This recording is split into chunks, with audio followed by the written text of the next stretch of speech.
When it comes to the people who ran WCW, I always hear about Jim Herd, Bill Watts, Eric Bischoff, Ole Anderson, etc. But I never hear much about Kip Frey.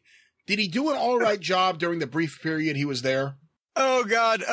Bill Watts called him Francis Ford Coppola because I guess Kip Frey was a guy from the business side, obviously, of Turner Broadcasting, who somehow was appointed into that position, and probably somebody who's read The Death of WCW or one of those other fine books could tell you more details. But basically, when he got in that spot, he became like a movie producer and began handing out, more money to the guys. And I think one of his things was pay-per-view bonuses, where in addition to the guaranteed money that you were already going to make, which was way more than you'd be making, on basically what the houses were drawing, that also if you appeared on the pay-per-view, you got a bonus for that.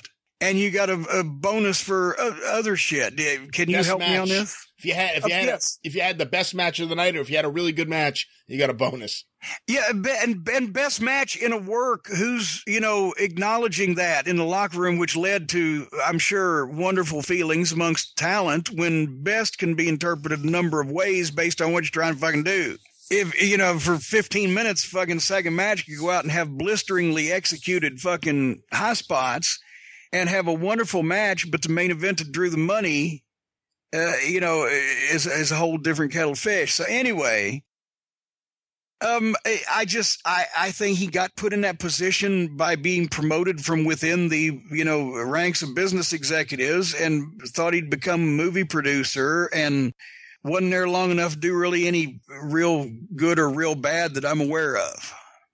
I think part of the reason it was such a culture shock with Bill Watts was it didn't go from Jim Herd to Bill Watts. It went from Jim Herd to Kip Frey, who was like giving everyone money and bonuses and making things different, to Bill Watts. Yeah, it's like, are you people fucking out of your mind? Yeah, I think that probably was a drastic whiplash effect.